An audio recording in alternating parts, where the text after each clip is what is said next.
Hi everyone, let's see how you can fix Microsoft Edge that shows white or blank screen after you open it. To get started, simply search for installed apps and open it. Now in the search box here, type Edge. Now under Microsoft Edge, click on these three dots and click on Modify and click on Repair. Once the process is completed, the error should get resolved.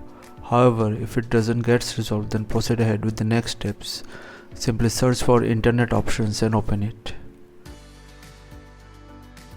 Now go to the Advanced tab and checkmark this first option you see here and save the change. Once done with that, simply search for Microsoft Edge and open it.